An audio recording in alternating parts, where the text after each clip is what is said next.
everybody, welcome back to my channel. Chloe here, and welcome to the third episode of Nightshade, but the first formal episode that's not in a stream. I'm sure that people might be a little bit confused as to why I decided to stream. I wanted to stream this game when it first came out because I was so excited about it. I didn't really want to have people wait for me to edit it.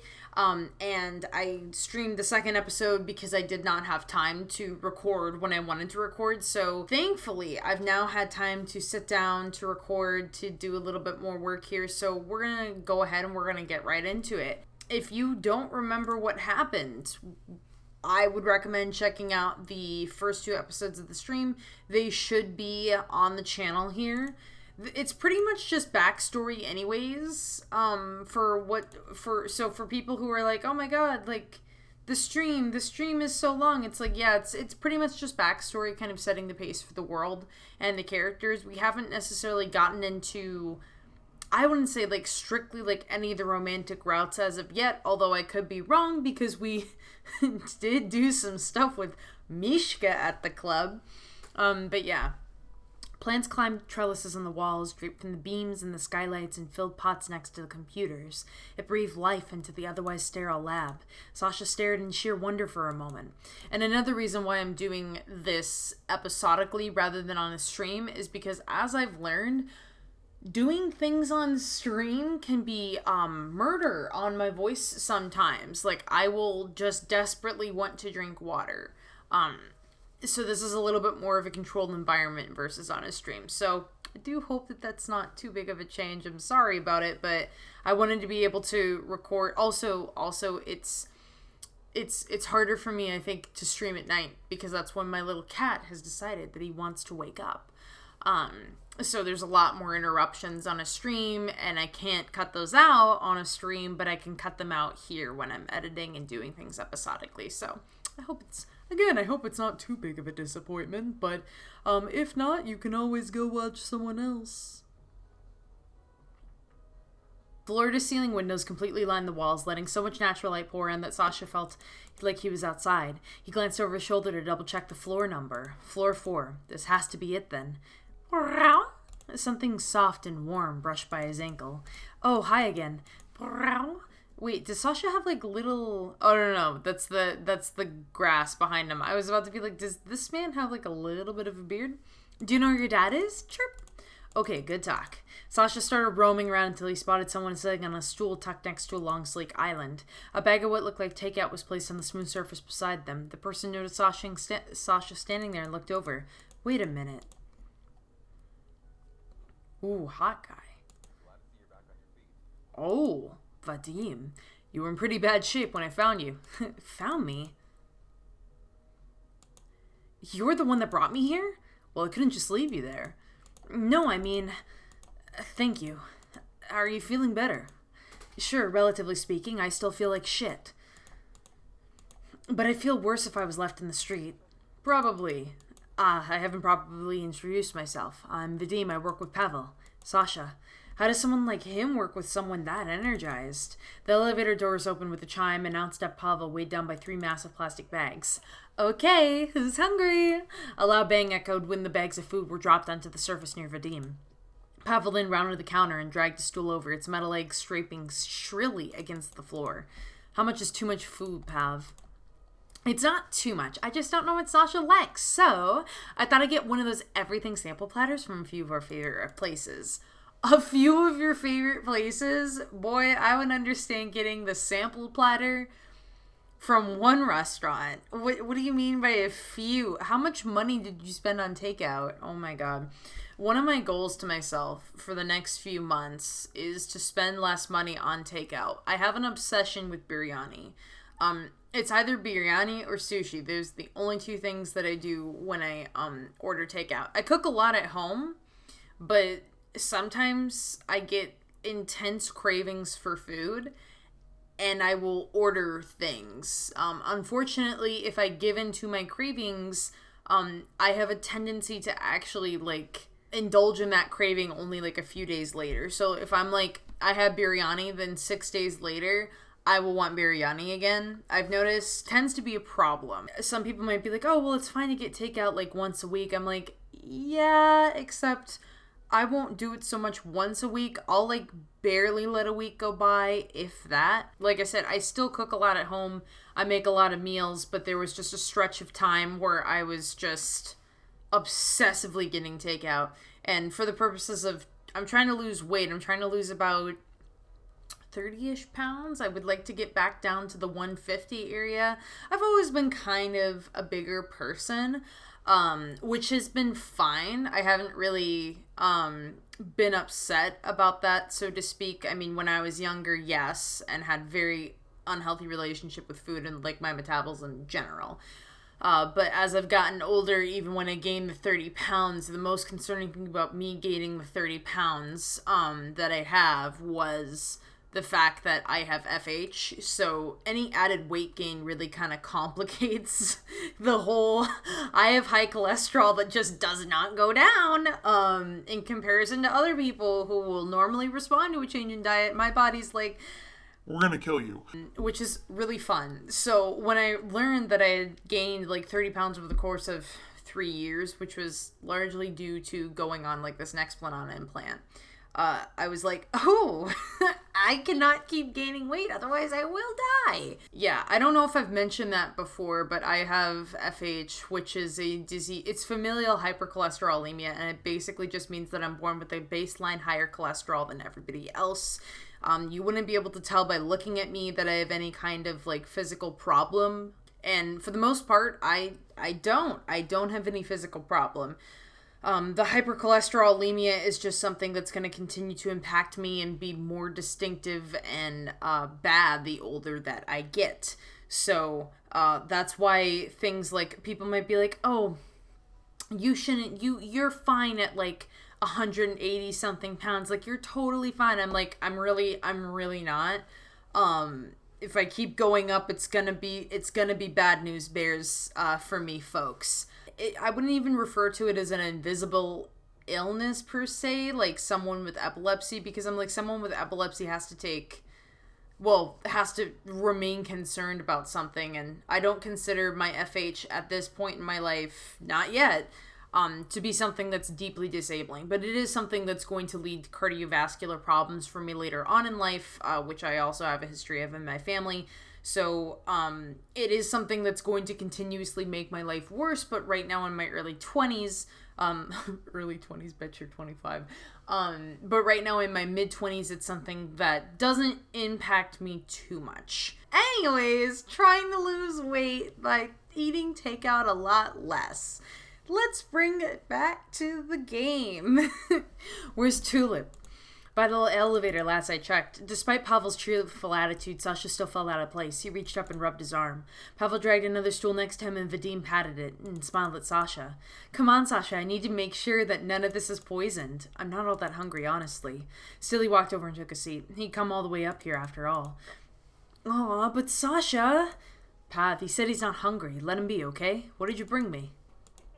Oh, you know what I brought you.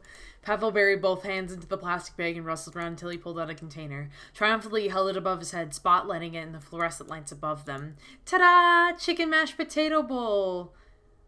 I've never wanted anything less in my life. I'm so sorry. What do you mean a chicken mashed potato bowl? What do you mean? What is... Oh my god, that sounds like a lot of bad textures in a bowl. Once Pavel set the food down in front of Vadim, he leaned close and pressed a kiss to the man's cheek. Oh, maybe we don't have dating options in this game. I thought we did. Huh. That's interesting. Am I gonna have to break up? Well, if there are, am I gonna have to break them up? I don't know if I like that idea, guys. Sasha watched the pair a bit awed by how they behaved towards each other. Casual, but clearly loving, almost like an old married couple. I can always count on you for the gourmet selections. Pavel sat down soon after and pulled out the plastic lid off his own food container. So, Sasha, how long have you known Mishka? He popped a strawberry into his mouth and grinned at Sasha expectantly. Sasha stared at Pavel blankly for a moment. Since we were kids, I guess. His gaze dropped to the table. Aw, that's so cute. He's only said a few things here and there after some prying, but he really cares about you, from what I've heard at least. Are you guys dating? Pav. Sasha shook his head. It's fine. We're not dating. He's just a friend. That you hook up with sometimes. Oh my god. Oh my god. Ooh, ouch. Friend zone. Vadim sighed. How long have you worked with Mishka? Sasha still stared at the table, watching his fingers trace patterns on the surface. Well, since time is a social construct, I think it's fair to say I've worked with Mishka for... He lifted his head toward the ceiling and stared at the tiles above, using his fingers to slowly count in his head. Same. I would absolutely do that. Pav is me. 4 years. Wait, baby, what? You...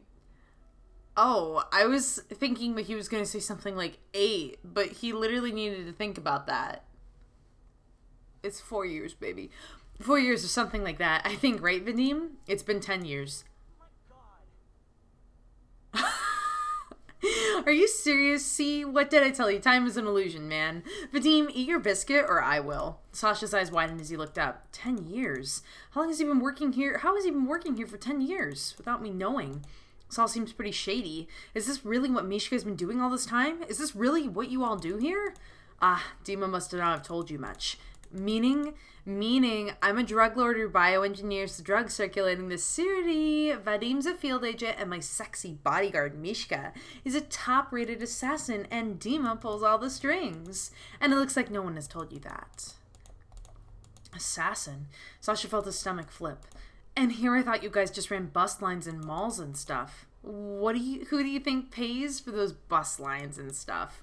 He smirked at Sasha. What Pav means is that there's a Strexa that gets its hands dirty so we can keep the city clean. Most of what we do here is to benefit Sobina in some way. Vadim lifted his wrist and checked the time as he continued to eat. Benefit Sobina with assassins? Pavel blinked and watched Sasha for a moment. Sasha, some of us don't have much of a choice. Demon gave us all a home here. It may be complicated, but he's done a lot of work for us.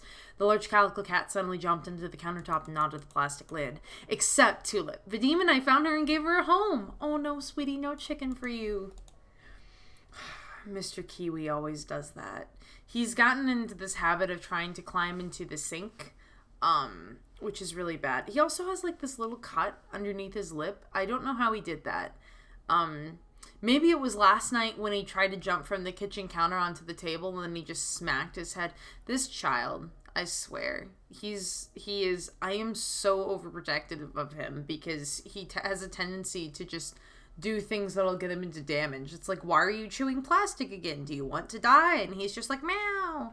And as you guys can probably tell, like, my hands are scarred the hell up from taking care of Kiwi because he's in this biting mood. I'm hoping things will get better once he's been neutered, and then he'll kind of chill out a little bit, because in my experience, when my animals have gotten spayed or neutered, they tend to have a lot better mood. It's amazing what a lack of hormones coursing through your body can do for you. What do you mean? Well, when we found her, she was just a scared kitten huddled up in a box.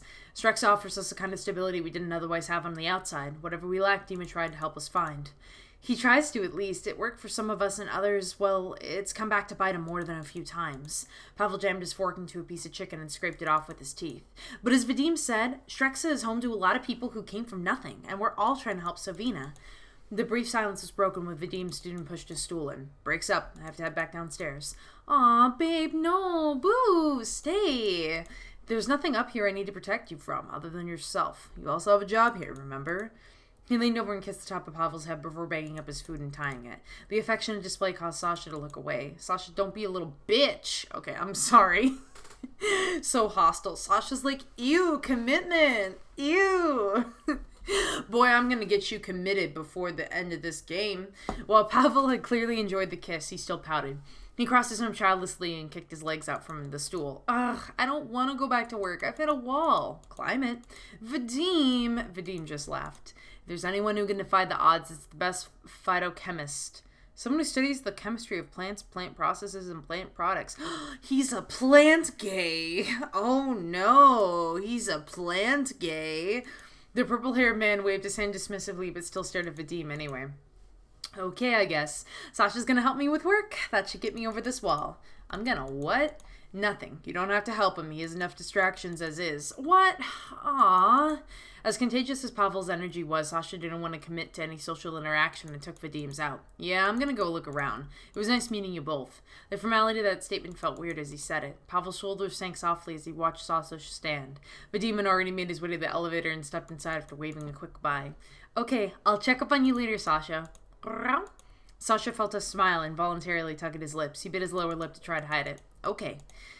How is one person of such energy? I'll never know. He laughed to himself and stepped into the elevator.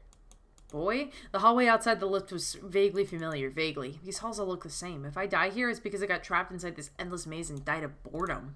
His stomach growled. Or hunger. I guess my appetite finally decided to join me. He looked back at the elevator and almost hit the button again, but hesitated. If I go back up there now, you'll never let me leave. Maybe I can find a vending machine around here. With newfound determination, Sasha gradually made his way through the labyrinth of hallways. He did his best to make sure his shoes didn't echo as he walked. We're all trying to help Sabina. Pavel's words kept replaying in his head. Mishka is an assassin. As much as he wanted to push that thought out, it was hard to forget his behaviors, his knives, his connections. You never once asked why my homie is showing up with knives.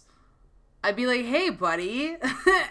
Are you okay? Are you mentally in a good space? Are you alright? Okay. As he rounded the corner, Sasha looked over and saw railings on either side of them. I guess this is why they're saying that, why they kind of tease Mishka that, like, Sasha doesn't really care about him, because I hate to say it, but Sasha, that felt really obvious, my guy. He's a little self-absorbed. A little bit of a self-absorbed protagonist, but we love it. We love our problematic, messy gays. Down below, several employees were passing back and forth as they went about their business. It almost looked like a normal office building up there. Sasha stepped below, leaning his elbows on the edge of the railing as he looked down. His eyes caught a familiar figure. Whatever we lacked, Demon tried to help us find. Sasha pursed his lips. His body felt heavier against the wall. How did you get tangled in this, Mishka? Sasha started nibbling at his thumb mindlessly before his eyes happened to catch those of a worker below. She gestured up toward him. The moment Dima looked up at him, Sasha dropped down to hide behind the partition he'd be leaning on. What am I doing? Why am I hiding? Heat flooded his cheeks when he realized how weird his reaction was. I can't stand up now. That looks so stupid. This is stupid. Sasha pulled his arms down and crawled away until he could safely stand without being seen. He hurried down the hall, eyes on the lookout for his apartment door, desperate to find it soon. Luckily for him, he did. Fingers fumbling with his SIM card, he scanned himself inside and leaned against the door to close it. Only the sound of his tired breathing filled the empty apartment. It was quiet. It was so quiet. It was just him now. No Pavel, no Vadim, no Dima, just Sasha. His chest felt tight as he pushed off the door and slowly carried himself back to the bed he was growing too familiar with. He toed off his shoes. Sasha dropped heavily onto the mattress and curled up tightly. That idiot. He should have just gotten in the taxi. Tears brimmed over and blurred his vision. He pulled the pillow close and buried his head into the soft fabric. Choked sobs replaced his quiet breathing, filling the apartment. Oh, poor baby. Unfortunately, I think that is actually a really great time to bring this episode to a close. So if you like this episode and if you're excited to see where this game is going, please leave a like on this video. It would really help the channel out. Also consider subscribing, and when you subscribe, be sure to hit the notifications bell so you get updates on when I upload future episodes. Without further ado, thank you all so much for watching. Bye! I'd like to give a very special shout out and thanks to my patrons: Deep Dive Dylan, D. Roberts, Brian White, Caleb Putnam, Robin Harper, Bob Conway, Cody Webb, Maticus Sama, and Gus Fuss. Thank you all so much.